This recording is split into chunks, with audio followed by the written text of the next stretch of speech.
Nous continuons notre incursion au cœur de la ferme Jardin-Ricard à Louisville, dont les opérations se situent à l'aéroport. Nous allons vous parler historiquement un petit peu de la ferme et plus spécifiquement des citrouilles et des courges.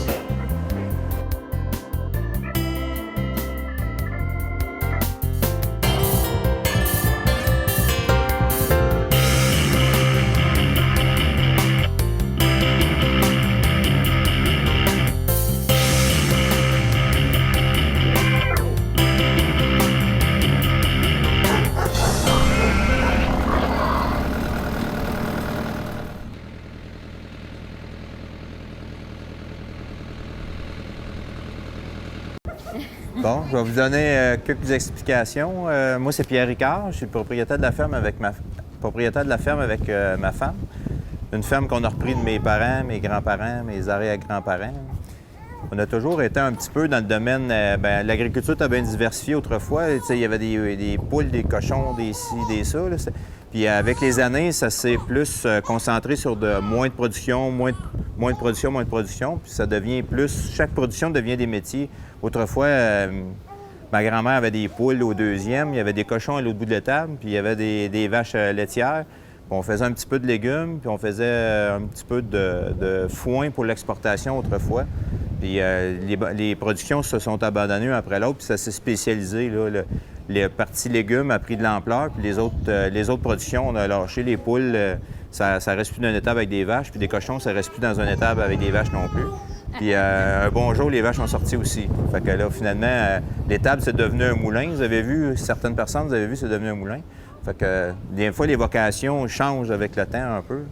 Fait que là, c'est devenu une production plus maraîchère, là, avec 2-3 légumes, en particulier le maïs sucré, les courges, les citrouilles. C'était ces 3 productions-là qui sont qui ont plus été développées dans les dernières années. Puis une des raisons, c'est peut-être l'achat de l'aéroport aussi, parce que j'ai acheté l'aéroport il y a 12-13 ans. Puis quand on a acheté l'aéroport, on était petitement dans notre cour là-bas. Puis ici, j'avais beaucoup de place. Puis on avait presque le site idéal aussi pour les employés. Il y avait de la place pour les autos. Ça, c'était l'ancien bar L'Envol, le bar de l'aéroport. Puis comme on ne boit plus pour conduire les autos, mais on boit encore moins pour conduire des avions. Fait que la mode de boire puis partir en avion, ça aussi, c'est plus... Fait que là, c'est des Mexicains qui demeurent à l'intérieur de l'ancien bar. Ici, ils réparaient des avions. Puis là, présentement, c'est notre place de distribution. Le maïs sucré que vous achetez là, dans la région, il arrive tout le temps ici le matin. Nous autres, on part 15 minutes avant qu'il fasse l'air le matin. On va cueillir le maïs sucré. Puis le maïs, il rentre ici. Puis chaque côté, bien, on compte le maïs à partir des voitures comme ça, qu'on remplit. Puis on compte le maïs dans des poches avec des empocheurs rouges, là, comme dans le fond. Puis pendant ce temps-là, j'ai 2 personnes au téléphone qui prennent les commandes. Ils appellent Ouija à Shawinigan. Je ne sais pas, il y en avait de Shawinigan. Il y en a une qui appelle Ouija à Shawinigan, au Maxi, dans un Super C, un métro. Des fois, ça peut être un coin de rue avec un petit kiosque de fruits et légumes. On a différents clients. Puis là, on prend les commandes, puis on essaie d'ajuster les commandes là, avec le cassage là, pour qu'à chaque jour, on casse du maïs, mettons, pour livrer précisément, là, mettons, les quantités qu'ils ont besoin. Là, pour voir avec le champ comment ça arrive aussi, bien, la journée d'avant, bien souvent, on est allé voir nos champs. Tous les jours, on va voir nos champs pour savoir pour la maturité. Parce que le maïs sucré, qu'est-ce qui est bon? C'est d'avoir un maïs qui, la maturité est parfaite. Puis ça, c'est très, très difficile. Parce que quand il fait chaud, ça va très vite. Les gens, ils mangent pas plus quand il fait chaud. Fait que là, tu sais, je peux pas dire aux gens, mais il fait chaud aujourd'hui, ça pousse plus vite, mangez plus. Puis quand il fait froid, ça pousse moins vite. Fait que nous autres, on a essayé d'ajuster la production. Des fois, c'est le lundi, on vend moins de maïs que le samedi. Fait que, tu sais, c'est difficile. Puis un champ de maïs, on casse 3 jours, des fois 4 jours dans le même champ. Fait que s'il mûrit le lundi, bien, on a lundi, mardi, mercredi. Quand il fait bien chaud, tu sais, c'est 3 jours. Quand il fait moins chaud, 4 jours. Fait que, on essaie d'ajuster un peu là, qu'est-ce qui s'en vient dans le champ. On l'écrit sur notre tableau, puis avec les prévisions de vente, puis on essaie de balancer pour que ça arrive correctement avec le marché. Comme là, présentement, il y a trop de maïs pour le marché parce qu'on a eu de la misère à semer. Au mois de fin mai, puis au mois de juin, il pleuvait. On a eu de la misère, fait qu'on a décalé un petit peu notre production. Puis comme il n'a pas fait très chaud cet été, bien là, c'est encore plus décalé. Fait que là, on se ramasse avec des quantités un petit peu trop élevées pour à cet ainsi de l'année. Normalement, à cet ainsi de l'année, les ventes sont baissées. Mais là, nous autres, dans le champ, on est comme, v'là 10 jours. Mais v'là 10 jours, en principe, vous mangez plus de maïs. Fait que nous autres, on est tous un petit peu en surplus présentement au Québec, là, les producteurs, dans cette production-là. Puis au début de la saison, vous avez remarqué que le maïs était assez dispendieux. C'est que là, ça faisait l'effet contraire. Là. Il faisait moins chaud que normal. Puis là, bien, le maïs avait moins de rendement parce qu'il y a eu une gelée au mois de mai. Fait que là, le maïs est resté cher longtemps parce qu'il manquait des quantités là, pour approvisionner les marchés. Le matin, quand nous autres ici, là, on a 5 camions. Là, il y en a un qui n'est pas arrivé encore. Ben non, il est en train de charger. On a 5 camions. Il y a un camion qui va à Québec à tous les matins. Il y en a un qui va à Montréal, un à Shawinigan, un à Trois-Rivières, puis un à Victoriaville. Fait qu'à tous les matins, il y a un réseau là, qui se redistribue là, à peu près 12, 13, 14 épiceries ou au coin de rue, là, façon de parler, là, puis on distribue notre stock là. Une chose que je voulais peut-être vous parler, parce que des fois, les gens, ils sont pas nécessairement... Bonjour. On fait ici qu'on embarque? Oui, vous pouvez embarquer en avant, il reste de la place. Vous pouvez embarquer en avant, il reste plusieurs places en avant. Des fois, les gens sont pas nécessairement conscients des coûts aussi. Des fois, on achète des légumes, on ne sait pas trop comment que ça peut coûter, exemple, de l'engrais, de la semence. De cette année, ça, j'ai demandé à un de mes travailleurs, il restait une poche de semences. Ça, c'est une poche de semences de maïs sucré. Savez-vous juste à peu près comment ça peut coûter d'argent, ça? Je ne sais pas s'il y a quelqu'un qui veut lancer un prix. Il y a une poche, là-dedans, il y a 100 000 grains. Il y a à peu près 17 kilos, 18 kilos, ça dépend des semences. Il y a à peu près 18 kilos de semences là-dedans, de maïs. On fait à peu près... on fait pas 2 hectares avec ça, on fait à peu près 1,5 hectare, ce qui se trouve être 4 arpents ou 3 acres, là, mettons. Là. 80 piastres, 200, 1 000 piastres. Qu'est-ce que vous en pensez, les autres? Mais cette poche-là, elle vaut 900. Elle vaut 900 $, cette poche-là. C'est pas croyable, hein? Il y a beaucoup de technologie dans une poche de semences comme ça. Il y a eu beaucoup d'améliorations génétiques, puis il y a beaucoup de généticiens qui ont travaillé là-dessus. Fait que c'est pas le coût de production qui est le gros coût de la semence, c'est plus l'effort qui a été mis pour arriver à une variété intéressante pour vendre. Parce que pour être capable de vendre une variété de même, ils ont peut-être essayé 1000 ou 1500. Ils ont essayé des croisements, puis ça coûte très, très cher de trouver des nouvelles variétés. Puis avant d'arriver avec une variété, là, il y a beaucoup d'argent qui se sont dépensés. Puis là, bien, après ça, ils nous font payer là, un peu la semence. C'est pour vous donner une idée, un ordre de grandeur, là, de 900 pièces, puis on achète... doit acheter 40 poches comme ça à peu près, là. Une quarantaine de poches comme ça qu'on achète par année. Hein? Oui, c'était pas l'engrais. Quand on a ça sur une palette, là, c'est moins haut que ça, puis ça coûte 25 000 une palette. Une palette de semences comme ça. L'autre production importante qu'on fait aussi, c'est des citrouilles, des courges. Là, ici, bien, on a toutes sortes de modèles un peu différents. Là. On a des citrouilles normales qui se vendent en boîte, là, un peu comme l'autre côté. Là. C'est en boîte de 40 ou 48. Il y a des formats de 60. Il y a différents formats. Puis on a une petite spécialisation qu'on a faite depuis quelques années. On vend des citrouilles qui sont... c'est un genre de mélange de courges puis de citrouilles qui sont un peu bizarres, des blanches, des galeuses comme ça. La variété vient de la France. Des bananas, ça ressemble à une banane. Il y en a avec des grosses queues. On a pris toutes les affaires qui sont un peu bizarres, puis on les a comme toutes mélangées ensemble pour les semer. Puis on récolte ça, puis on vend ça dans des plats spécialisés. Comme eux autres, j'en ai là-bas de fait. Ça va s'en aller aux végétariens. Aux végétariens, c'est une petite chaîne, mais ils vont avoir une boîte par magasin, puis ils vont vendre ça. J'en ai vendu dans des métros. Puis on en vend aussi aux États-Unis, justement, encore des exportateurs qui exportent, exemple, des citrouilles normales ou des sapins de Noël ou d'autres produits. Puis là, eux autres, ils m'achètent ça, puis ils revendent ça aux États-Unis dans des plats spécialisés. Là. Des fois, c'est pas nécessairement dans un Walmart, mais tu sais, ça peut être dans une fruiterie spécialisée qui a des légumes un peu exotiques, puis ça fait beau dans le magasin, il y a des choses bizarres. Puis là, nous autres, c'est ça, on en fait quand même beaucoup cette année. Bien, pas cette année, mais depuis quelques années, ça l'augmente à tous les ans parce que ça fait différent un peu. Fait qu'en gros, c'est ça. Là, ici, on a une commande justement qui s'en va aux végétariens mardi. Là. Il y a des couches butternut, des poivrés, des buttercup, des spaghettis, des couches spaghettis. Vous allez voir à l'extérieur, il y en a d'entreposés. C'est dans des bennes de bois comme ça. On rentre ça à l'intérieur. Puis là, bien, il y a du monde qui les nettoie, ils les frottent, puis ils les mettent en boîte de 35 livres. Puis là, bien, vois-tu, ça, on est en train de préparer une vanne aujourd'hui. Ça part mardi là, pour pour le végétarien à Magog. Puis lui, c'est le siège social des végétariens là-bas, fait qu'il va distribuer ça dans ses magasins. J'ai une commande pour Métro à l'entrepôt à Québec, mais là, ils vont redistribuer ça dans le magasin. À partir de Trois-Rivières, aller jusqu'en Gaspésie, c'est l'entrepôt de Québec. Puis à partir de Louisville, en s'en allant vers Montréal, c'est l'entrepôt de Montréal qui distribue là, chez Métro. Ça dépend des chaînes. Il y a des chaînes qui sont un peu différentes, là, mais en général, c'est comme ça. Fait que là, en date, avez-vous quelqu'un qui a des questions là-dessus? Oui? Si on veut s'en emporter tantôt, c'est dehors, les butternut? Oui, mais ce que je vais faire... Oui, Non, les butternut ne sont pas comptés. Ici, ça, c'est compté. Dans les restants, ce qu'il y a dehors, il n'y a rien de compté. Tantôt, on va pouvoir débarquer. S'il y en a qui veulent qui ont acheté des choses, je vais juste à les mettre en dessous des bains. Puis quand vous arrivez au kiosque, tantôt, vous allez pouvoir les payer. Je vais juste passer assez rapidement parce qu'ils ne sont pas là aujourd'hui, mais j'ai une petite parcelle de terre que je loue à des Africains du Québec, là. Mais ils sont bien grillés, eux autres. Ils cultivent des aubergines africaines. C'est tout petit, puis c'est des petites aubergines bien amères. Puis hier, ils étaient là, ils nous ont présenté leurs affaires, mais là, aujourd'hui, ils ne pouvaient pas être là. Puis ils cultivent de l'amarante. L'amarante, pour eux autres, c'est un peu comme des épinards pour nous autres. Ils font cuire ça, puis ils mettent... Puis après ça, ils nous ont fait goûter hier, c'était bien intéressant.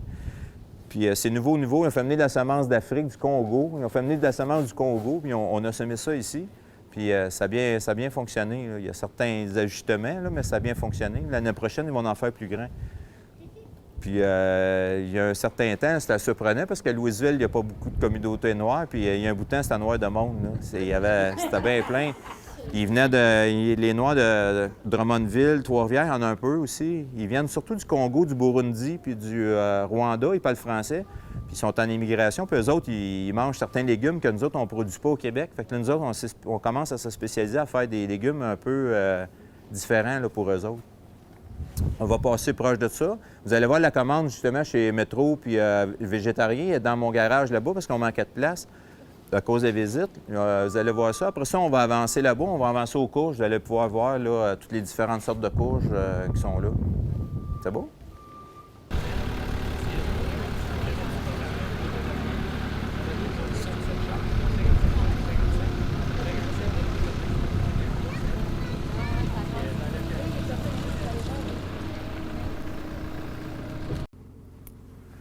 Ça fait 3 fois que ça pousse puis qu'ils recoupent.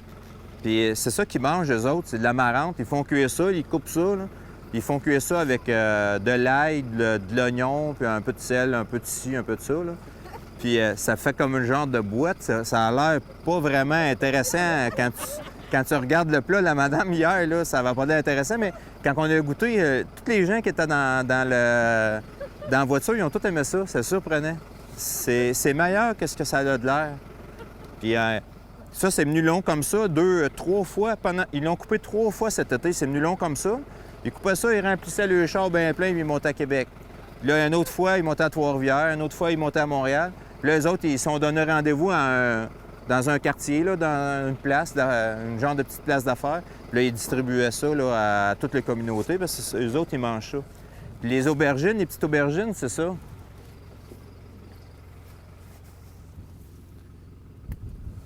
Ça, elle les mûre, elle. C'est pas plus gros que ça. C'est une petite mini aubergine, puis c'est amer, c'est surprenant. Ça, le monde a moins aimé. Parce que normalement, l'aubergine, c'est pas goûteux tellement. Hein? C'est ce qu'on met dedans qui fait qu'il y a un goût qui ressort un peu, mais c'est pas tellement goûteux. Mais ces aubergines-là, je sais pas, c'est amer. Et ça goûte pas pantoute comme nos aubergines. Puis des fois, vous pouvez vous le passer. Dans quoi? Les autres, ils ont fait la même chose. Ils ont fait cuire ça, ils ont coupé ça, mais ils ont fait cuire ça. Encore avec de l'ail, de l'oignon, un petit peu d'oignon, un peu d'ail. Puis c'est un légume d'accompagnement tout le temps là, avec d'autres choses. Là.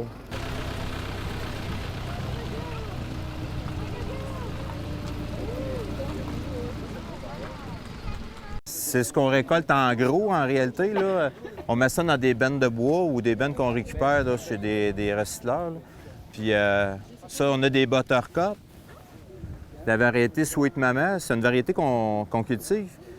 Ça fait plusieurs années, puis elle est en croissance un peu, parce que justement, la communauté africaine, eux autres, quand ils parlent de courges, ils ne parlent pas d'une variété, comme ça, on va dire des poivrés, des butternuts, des spaghettis. Eux autres, quand ils parlent de courges, c'est celle-là. Les autres, pour eux autres, c'est pas des courges. Et ils mangent vraiment juste celle-là. Et je suis allé au Mexique. Au Mexique, c'est une autre sorte qui est ronde, est plus ronde, un petit peu plus grosse un peu. Puis eux autres, tu sais, c'est ça qu'ils mangent, eux autres, là-bas. Finalement, chaque portion, tu sais, de la planète a sa sorte de courge un peu qu'ils mangent. Nous autres, on va manger plus la spaghetti puis la butternut. C'est les deux plus vendus. Mais eux autres, là, c'est vraiment plus celle-là. En passant, cette variété-là, si vous la faites cuire, là, la plupart des gens qui essayent ça pour la première fois, ils prennent un couteau puis ils essayent de couper ça. Puis après ça, ils n'en rajoutent plus jamais. Ça se peut-tu? Normalement, c'est comme ça, hein? Oui. Mais ce que vous avez à faire, vous avez juste à couper le pédoncule, vous coupez la queue ici, puis coupez la queue ici. Puis après ça, coupez-la en 4, comme ça. Enlevez la graine, puis faites-les cuire, pas éplucher. Puis la pleure, là, c'est drôle, mais le verre qui est là par-dessus, là, ça se mange. Quand un coup c'est cuit, là, c'est pas plus épais qu'une pleure de patates. Là. Vous pouvez la faire cuire dans l'eau, pareil comme des patates. Sauf que vous faites cuire un peu moins longtemps. Ça cuit plus vite que des patates. Puis quand c'est trop en boîte, c'est pas bon des courges. Faites-la cuire, mais pas trop. Puis après ça, c'est comme un petit papier cellophane. Là. On lève ça comme ça, là, puis c'est mince, mince, mince, mince. On voit au travers. Puis le verre, il reste là. Puis vous mangez ça, puis c'est pas dur. Moi, je pensais que c'était dur, puis c'était corse. Quand t'es rendu classifié, Vous avez compris? Bien, c'est justement... Là, tu sais, puis des fois, vous avez de la misère à couper. Si vous avez vraiment bien de la misère à couper, sacrez-la à terre, elle va casser en deux. Après ça, là, c'est facile. Tu sais, cassez-vous pas la tête des fois. Vous allez sur le perron, là, puis vous envoyez ça sur le ciment, elle va ouvrir.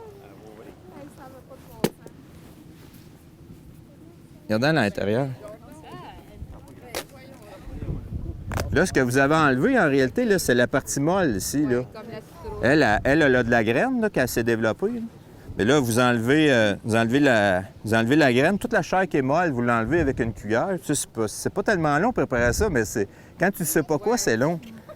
Puis ce qui est bon à manger, là, c'est le verre avec ici, là, à peu près jusqu'ici. Là. Il y a à peu près toute la chair qui est tout le tour. Là. C'est ça qui est bon à manger. C'est aussi simple que ça. Là, bien, on a différentes sortes. Là. Plus loin, des poivrés de couleur, mais ça goûte pas mal pareil. C'est juste l'apparence extérieure. C'est parce que dans un show de courge, ça paraben là, avec de la couleur. Des fois, ils nous commandent ça. Ils vont commander 2-3 boîtes de poivrés, mais ils vont prendre une boîte de poivrés de couleur, puis dans le chaud, là, ça fait beau.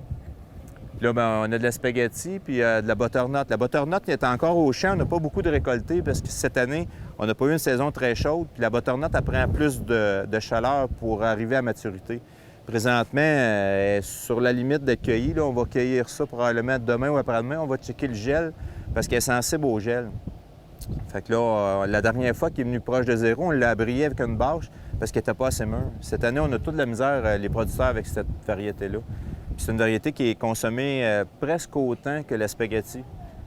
Ceux qui ont des enfants, des bébés, ils achètent des pots là, pour bébés. C'est la butternut souvent qui est dessus. C'est avec ça qu'ils font le... Non, ça pour les potages, c'est la meilleure. Ah ouais, elle est bonne. Oui, c'est une des meilleures. Oui, c'est une des meilleures. Parce que la spaghetti, c'est pas tellement... Ça goûte pas tellement. C'est ce qu'on met dans la sauce qui fait que le spaghetti est bon, parce que ça goûte pas tellement. Une autre chose, là-bas, vous voyez des boîtes, c'est comme ça qu'on expédie ça. Comme là, demain, il y a une vanne qui vient de chez Métro, ils vont venir charger ces boîtes-là. Puis dans les magasins, là, quand vous voyez des magasins, là, bien souvent, c'est en boîte comme ça. On prépare ça une journée ou deux avant. Là, la vanne arrive, puis on charge, puis ça part. Il y a des petites balles de paille aussi comme ça. Bien là, on vend ça dans le temps de l'Halloween. Vu qu'on fait des citrouilles, bien, on vend de la paille, des petites balles courtes, là, puis il y en a qui décorent d'un fois, puis ils nous achètent ça. Fait qu'on produit ça aussi. Ici, à cette période de l'année, on prend les citrouilles directement dans le champ, on les met dans les bennes. Mais quand on arrive les 2-3 dernières semaines, il y a des risques de gel qui sont trop forts. Quand il fait -3, -4, -5, c'est trop un peu pour une citrouille. Une citrouille jusqu'à -2, c'est correct, là. Mais plus froid que ça, c'est trop froid. Fait que quand on arrive les 2 dernières semaines d'Halloween, on les met là, puis on les abrille avec la bâche blanche, là. On les abrille le soir quand il annonce du gel. Sinon, c'est mieux les laisser à l'extérieur, pas abrillés, là. Mais quand il annonce du gel, le soir, on arrive et on met nos bâches par-dessus. Là, on les protège pour être capable de vendre les 2 dernières semaines d'Halloween parce que c'est trop froid à ce temps-là de l'année. Là-dessus, avez-vous des questions ici? Là, ici, vous avez des couches décoratives puis des mini-citrouilles. On va les passer dans un champ, puis s'il y en a qui veulent s'en ramasser, on vend ça un sac, je pense, à 4 piastres. Sinon, vous pouvez juste débarquer puis aller voir qu'est-ce que ça a l'air, la culture de ça.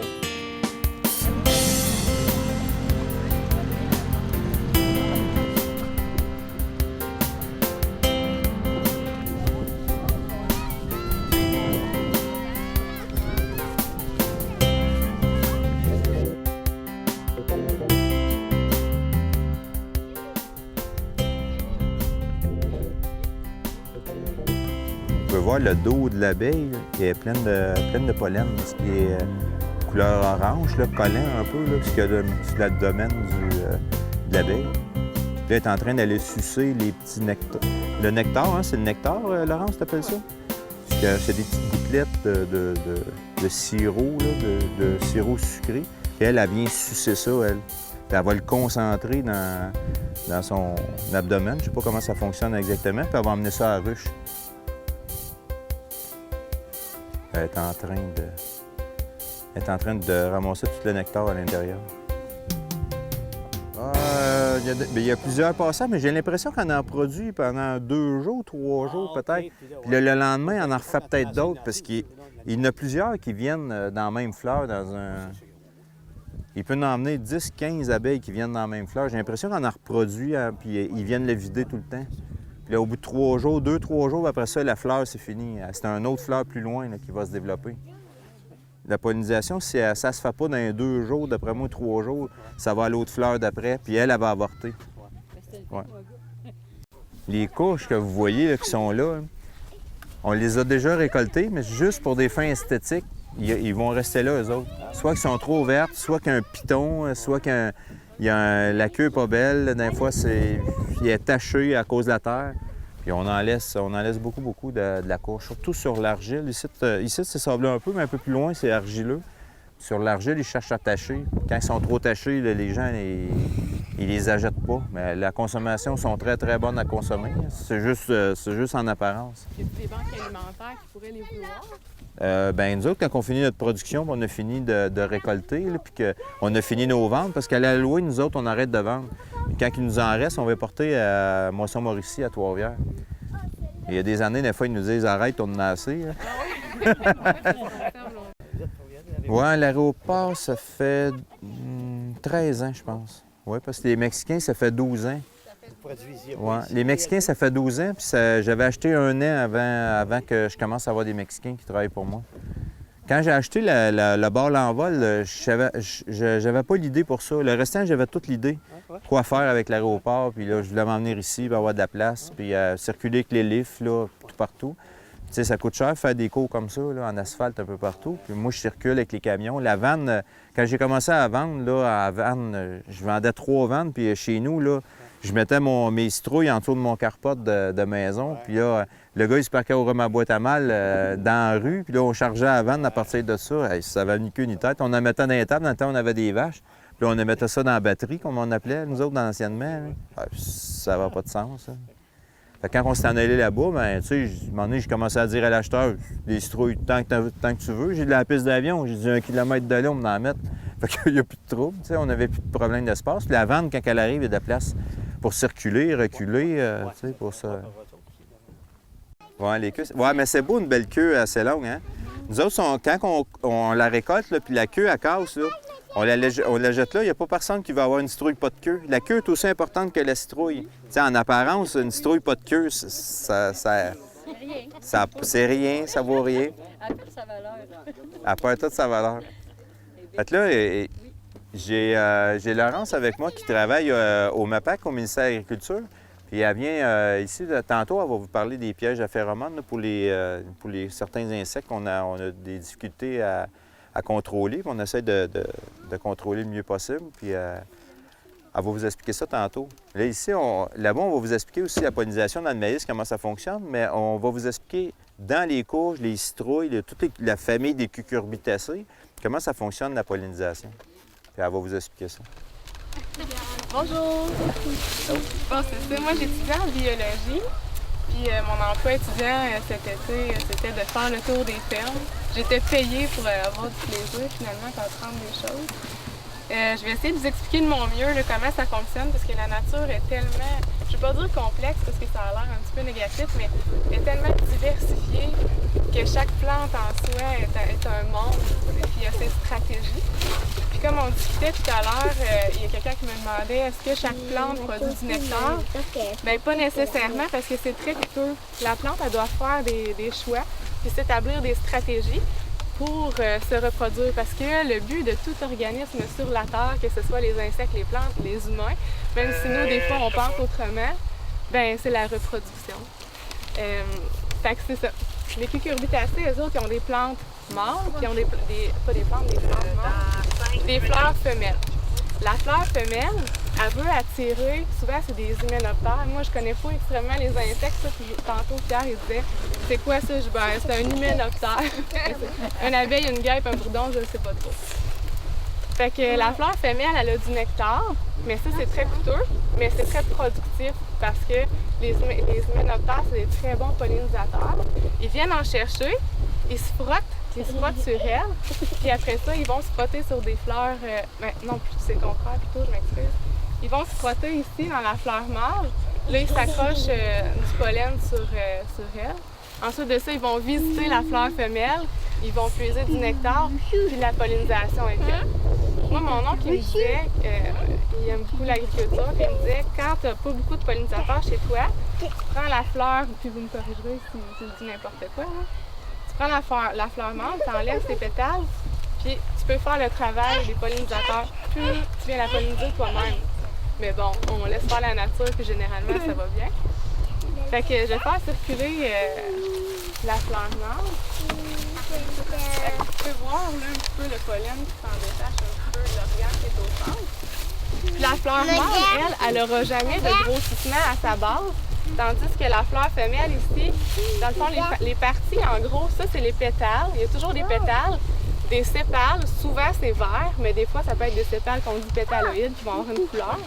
Puis dans le centre, là c'est vraiment l'organe femelle. Ici vous allez voir, là c'est vraiment un disque, on appelle ça un disque nectarifère, mais c'est vraiment comme un assiette, puis vous voyez un petit peu de liquide dedans. C'est ça qui va vraiment venir allécher les insectes. Puis en dessous, quand elle est pollinisée, celle-là on voit qu'elle a été bien pollinisée, puis elle est partie pour une grossesse parce qu'il y a une petite croissance en dessous. Sinon, elle sécherait, elle tomberait, puis on passe à l'autre.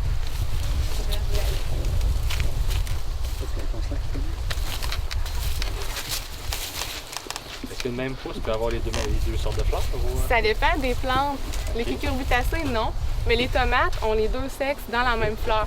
Mais souvent, ils ne peuvent pas s'auto-polliniser.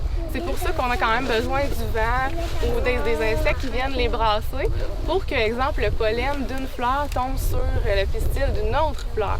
Ils ne peuvent pas s'auto-féconder. Savez-vous, pour savoir, ça va être quand on va faire des fleurs mâles ou femelles, savez-vous, même si la graine elle-même, la génétique ou...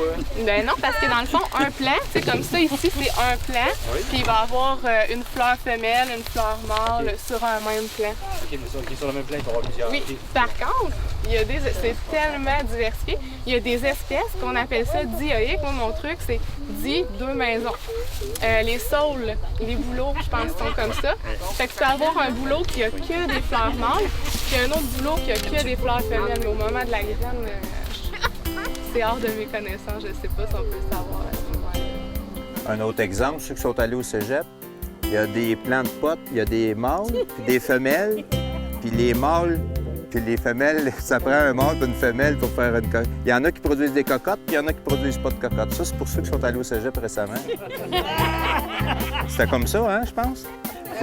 T'es allé au cégep?